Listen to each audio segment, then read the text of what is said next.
text about how on the hill. Yeah, I feel it. Did you guys feel that? Yeah, that was, absolutely, totally. And I guess I forgot, going backwards. Can we do the final ooh section one more time, and then everybody that's not the altos, so everybody else is doing the slides down. Can you start sooner and make it a little more weirder? I guess there's no other way to say it other than, I guess we're just trying to play with time and perception, and that's sort of what these slides are all about. Sure. So can you start the slides sooner?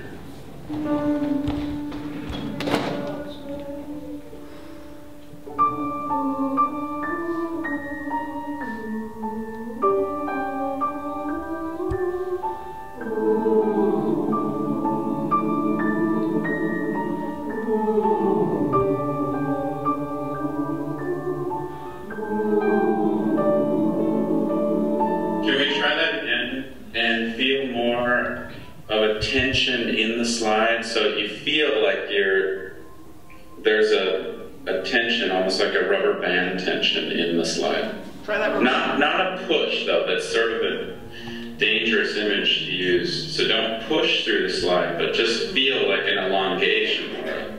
Do you know what I mean? Yeah. Time. There's a lot of time in one beat. Maybe a little bit longer. Stretch the time. Ready and go.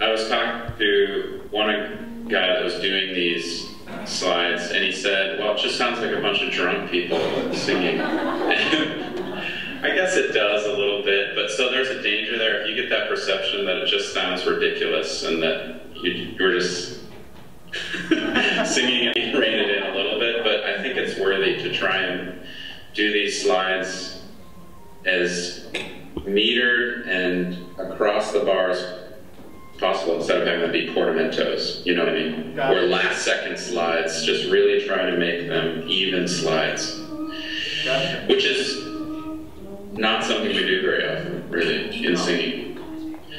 So I think your performance is going to be great. I love how you're dealing with tempos and speeding up and slowing down. I love all that stuff. Great, great. It seems to me that there is certainly an intent here on your part to toy with time as pertaining to the text and the way you portrayed it musically. Can you talk a little bit about that? I think a lot of people set this text, and actually this is maybe the most famous text that I've set. A lot of other texts are more odd and out of the way texts, but I think a lot of people set this text focusing on our time on the hill and how beautiful it is.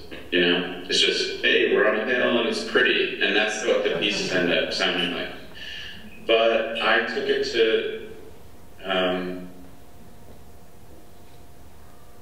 be more of an examination of what happens on the hill, and then what happens immediately after what happens on the hill, and the interaction between the time it takes for the sun to come up, and then especially when twilight comes, that time, and time actually, she doesn't talk about how much time passes, but enough time passes in so simple a way that all of a sudden it's twilight and you have to find your house based on a light in the distant city.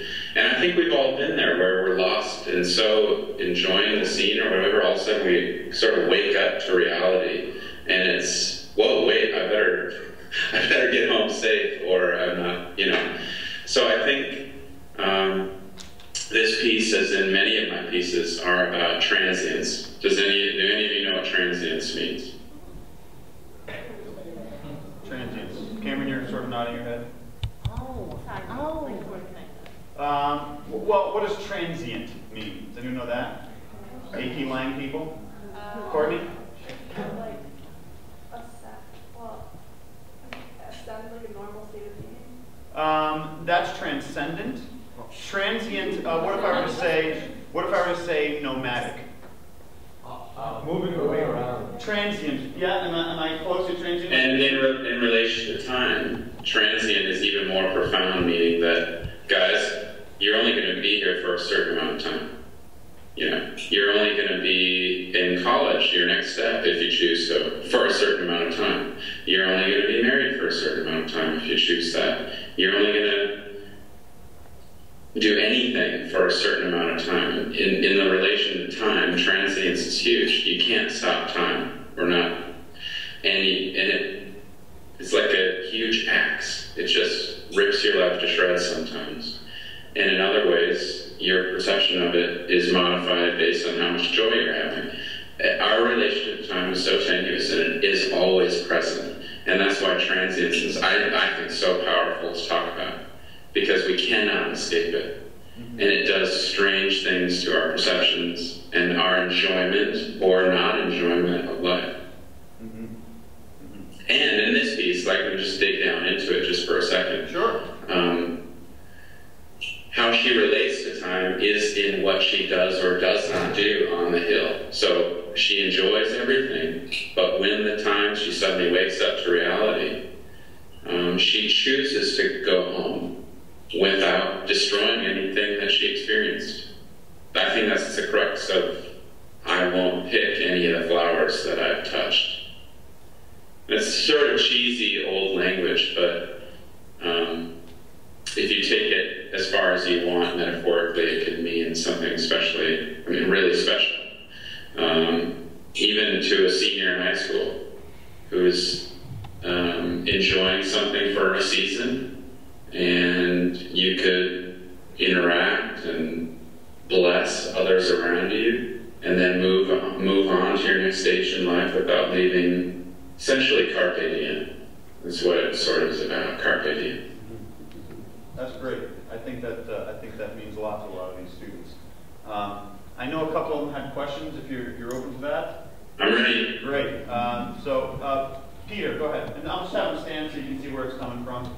Sounds good. Hi. So, in addition to this piece this year, a few of us for our regional honors choir and our state honors choir also did Star Stand in the Air. How do you decide which poetry you use when you compose a piece? Most of the time, I choose poetry in relation to who is asking for the poem and what their context is. So I do read a lot of poems. And in some cases, yeah, it sounds luxurious. Like I've got a glass of wine and all I do is read poetry. But the truth is it's often really boring. But you got to do the research. You got to dig into all these poetry books. And then I just have that sort of